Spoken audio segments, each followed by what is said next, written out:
বিশ্বকাপ শেষে আর্জেন্টিনা দলে আর দেখা যাবে না যে ৯ তারকাকে।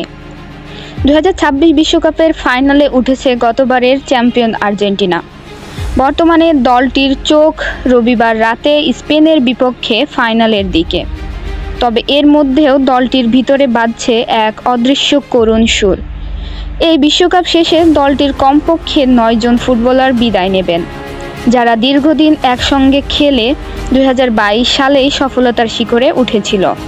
তবে এই বিশ্বকাপের পরে তাদের হয়তো আর দেখা যাবে না।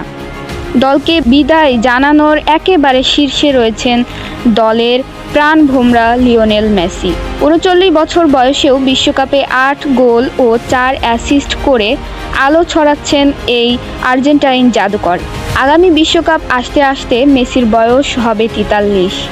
সে পর্যন্ত শরীরও হয়তো তাকে আর খেলার অনুমতি দেবে না, যার কারণে নতুনদের জন্য জায়গা ছাড়তে বিশ্বকাপ শেষে দলকে বিদায় বলতে পারেন তিনি।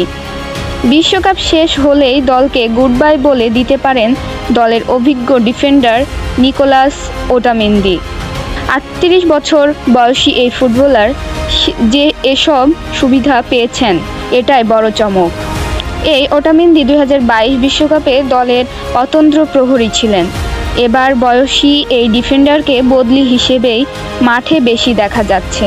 এই বিশ্বকাপের পর দলে আর থাকবেন না মিডফিল্ডার লিয়ান্দ্রো প্যারাডেস। ইউরোপের টপ লিগ থেকে বিদায় নিয়েছিলেন আগেই। ৩২ বছর বয়সী এই ফুটবলার এখন খেলছেন স্বদেশি ক্লাব বোকা জুনিয়র্সে। এখনও ফর্ম থাকলেও বয়স বিবেচনায় তিনি আর দলের অবিচ্ছেদ্য অংশ থাকবেন না।